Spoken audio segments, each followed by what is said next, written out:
Hello and welcome to Board Game Gumbo. Today we're unboxing the Alpha by Bicycle Games. This plays 3 to 6 players in about 45 minutes. And it's a bit like a area control game.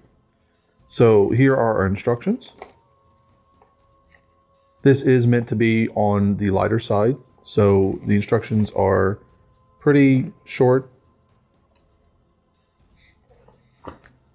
We've got a different punch board here for the different things that you can essentially hunt during the course of the game.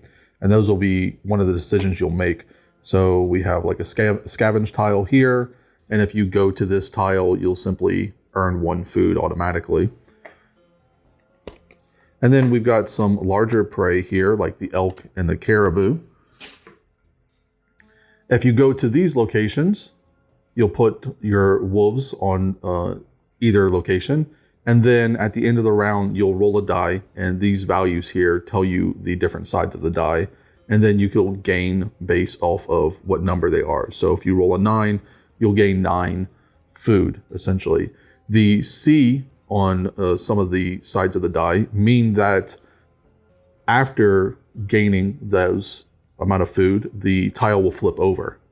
And for the next round, it's just a guaranteed 5 food. And the elk is like that as well. Essentially, everything but the small ones have that cadaver option. So here are the smaller ones that you can hunt. So the beaver here also has that carrion option, fish, hare, and then livestock. The interesting about the livestock, you can read on the tile that only 1 wolf can go here at all among all players. But there are Ds on the D6 that you roll. The D basically means that you're caught by the shepherd who's tending the flock or the wolfhound or whatever's there. And your wolf actually dies hunting the livestock and you lose that wolf piece for the rest of the game.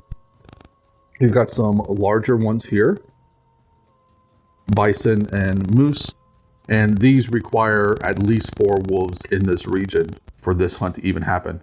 Again, there is the carrion effect for these as well. Our last spot you can go to is the deer, which also has a carrion effect. You've got a little round tracker here, the number of weeks left, first player token being the alpha token. And then each player is going to get one of these discs, which say fight on one side and then share on the other. Essentially, these are used when there's a tie in a region where multiple players have the same number of wolves in a region. And each player is going to decide secretly whether they want to share the food there, in which case you'll split the food as equally as possible, or whether they want to fight. And there are different outcomes depending on what people choose. We'll talk about that a little after we see the rest of the game here. Here's the main board, the little round tracker at the top left. This is both the victory points, so how you win, as well as your food.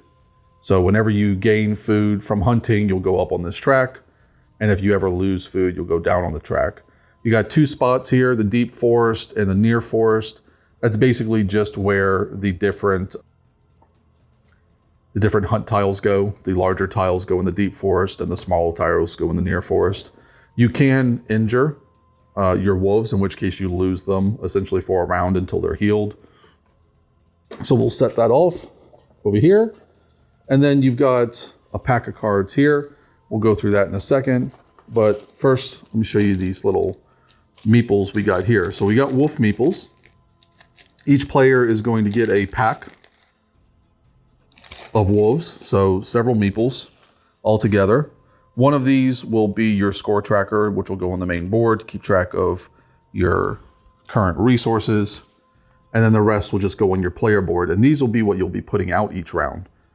Going from the first player and in clockwise order, each player will put out 1 wolf to any location that they want to. So say you want to go hunt the deer, you would put your token on the deer. And then obviously you'll probably not be the only person there at the end of the round, but the more you put there, the more likely you are to have dominance there, which means you don't compete for the food. Also, each player is going to get 1 double wolf token, and this works just like the regular tokens. On your turn, you can put it out. It simply counts as 2 power instead of 1 power for the sake of area control. Lastly, there are the dice, and as we already explained, the dice relate to the different prey that you'll go after. So here, for instance, is the die for the livestock. So you can get either 12 food from the livestock, 3 food, or if you roll a D, your wolf is going to die. And then lastly, there are X's on the dice, which is basically a blank. Nothing happens. These are pretty nice dice, by the way. Screen printed, it looks like, but they've got a very nice finish to them. Everything looks, well, D's a little offset, but everything looks in its proper place. No problems there. Also, the tiles, we didn't really talk about. They're nice and thick and sturdy. There's no real bend to them. There's a slightly glossy finish to them. So if you like that, it's certainly, it looks nice. It makes the colors stand out. And the back is, nice as well. Nice artwork.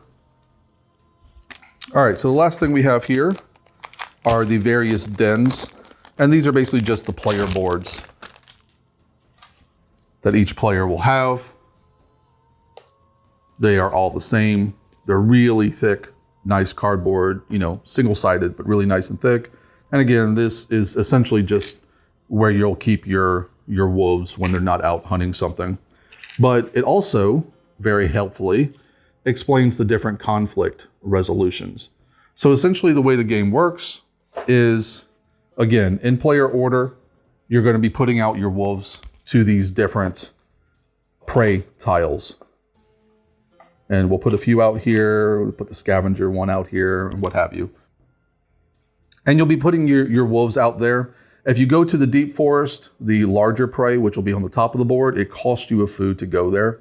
Everybody will start at 5 food, so you have food to pay at the start of the game. But if you want to go hunt the moose, for instance, every time you put a wolf there, it's going to cost you a food. And then, so everybody will put out their wolves wherever they may choose to. And then at the end of everybody placing their wolves, you're then going to go into a couple different phases. The first is determining dominance, which is basically, does somebody have more wolves there than each other player? So let's say that red had sent 2 there, and then brown and green had each sent 1. Red has dominance there, which means that when you roll the die for that particular prey, the red player is going to get that result. So nothing happened there, but, in this case, red would go up 3 on the points track, and nobody else will get anything. Red has dominance there. They get the outcome. They get the benefits. If there's a tie, for instance here, the caribou, we have a tie for dominance. So we're still going to roll the die to determine what outcome is going to happen. So we rolled a 7. So there are 7 resources at stake here on the caribou tile. And there's a competition between the red and the brown player to see who gets those resources. So each player is going to play one of their tokens. You're going to do this in secret. So just, put them under the table, what have you, and then decide what side you're going to put them on. If all players play the share tile, so if they both play share, they're being nice, you're just going to split the resources. So 2 players here, 7 resources, they'll each get 3, and then the leftover will just go away, essentially. If each player fights, then 1 wolf from each fight pack is injured and can't hunt in the next round. So both of these, if they both fought, both of these wolves would go to the injured area and wouldn't be available to their players for the next round. If one player fought and another player shared, then the player who fought is going to get all the resources. They'd get all 7. And then in a fight with 3 or more people, if you get in a situation where multiple players fight and only one player shares, then the player who shared is going to get all the food, and the people who fight are each going to get injured. Basically, the wolf pack that is sharing takes advantage of the other pack's fighting and stalks off with the food. And that's it. That's everything you're going to get in a copy of the alpha.